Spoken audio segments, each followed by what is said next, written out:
Hello, my name's Matt and welcome to a very special E3 episode of Vectra News. So due to the ridiculous amount of announcements that were made at the E3 Expo this week, we've decided to give you something a little bit different. So this episode will be our top 10 list of announcements that were made at E3. Starting off at number 10 is the announcement of a remake of the original Ratchet and Clank game for the PS4. This remake is receiving revamped visuals, new gameplay mechanics, as well as some additional sequences as well. It's expected to have a release date of sometime within the first half of 2015, and a movie is also on the way which will be in theatres around the same sort of time. Now if you're a YouTuber and a proud owner of a PS4, you'll be excited to hear about this particular piece of news, as at number 9 it's the announcement of PS4 receiving YouTube integration.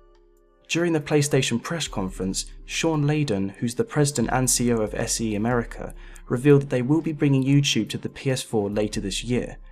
What this means is you'll be able to upload game clips to your YouTube channel by using the share button on the PS4 controller, which should prove to be a very useful feature for those of you who don't have a capture card or either can't afford one. At number 8 it's the reboot of Grim Fandango.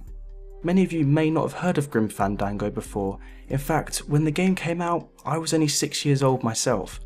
Originally, Grim Fandango was a PC adventure game that was released all the way back in 1998 and proved to be a cult hit at the time.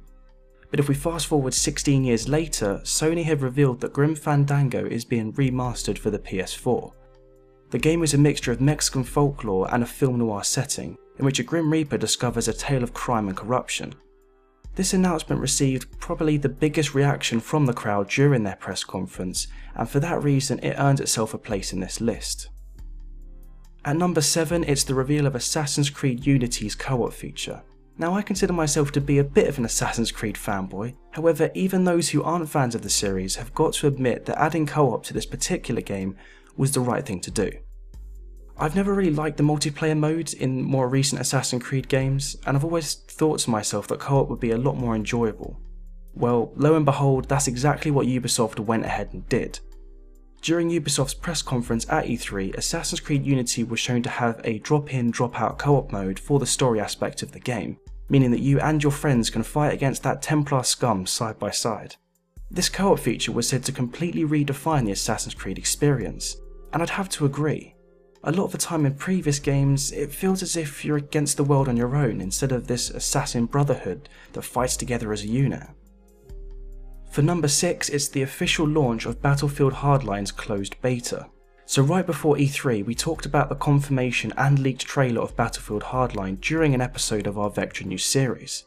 But during EA's press conference, there was no longer leaked information, everything was pretty much out in the open. While it was truly awesome to see gameplay footage, that wasn't what had me or the majority of others excited. In fact, the biggest moment of this press conference was when Steve Papoutis, who's the executive producer for Battlefield Hardline, said, "We're about to do something we've never done before, we're going to launch a beta for Battlefield Hardline today." Immediately after this announcement was made, hundreds of thousands of gamers were heading over to Battlefield's website and were applying for the closed beta, including myself. It's said to be first come first serve, so not everyone's going to be able to access it.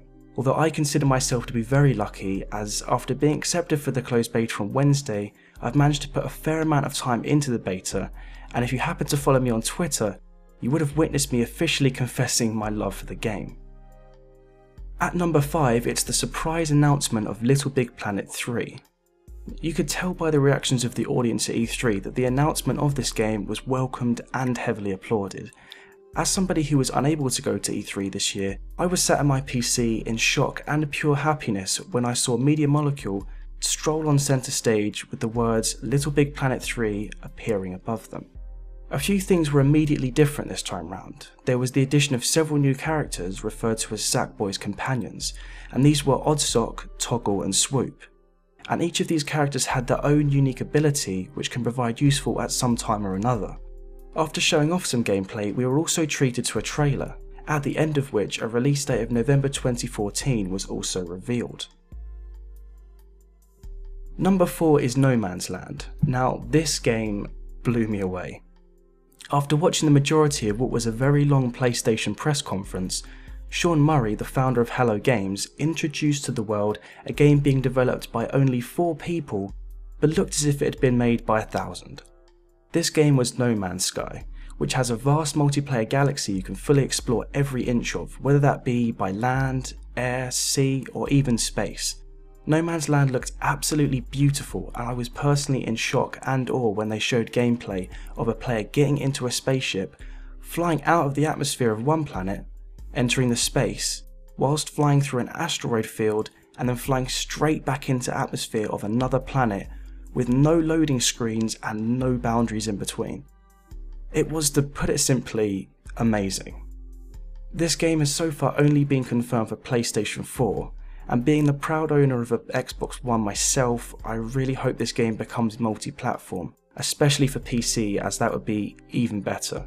But words can't fully help describe how excited I am for this game, and hopefully after seeing the gameplay and hearing more information about this title, you will be too.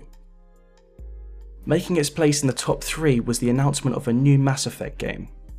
Now overall, EA's press conference was okay, but it was nothing special really. However, apart from Battlefield Hardline, the reveal of a new Mass Effect game was probably what just about saved EA from having a mediocre conference. Most of the time when a new game is officially confirmed, we are shown an incredibly short teaser trailer or something of a similar nature, but BioWare decided to take a different approach, which was to provide a developer diary video. This involved members of the development team talking about what they've been working on and what to expect from the game, as well as some conceptual images and video that was shown briefly, although there was no release date or plot details that were mentioned. All in all, I'm glad to see Mass Effect making its return, and hopefully we can expect a release date of sometime in 2015 or even early 2016.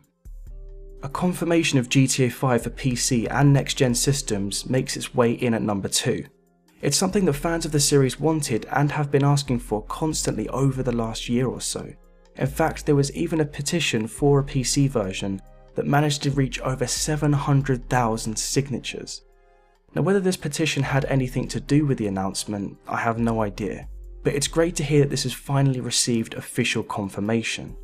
And one of the great things about this new versions of the game is that you'll be able to transfer your characters and game saves from the Xbox 360 and PS3 over to next gen or PC, so you'll literally be able to pick up exactly where you left off and you won't have to abandon any progress that you've already made in the game.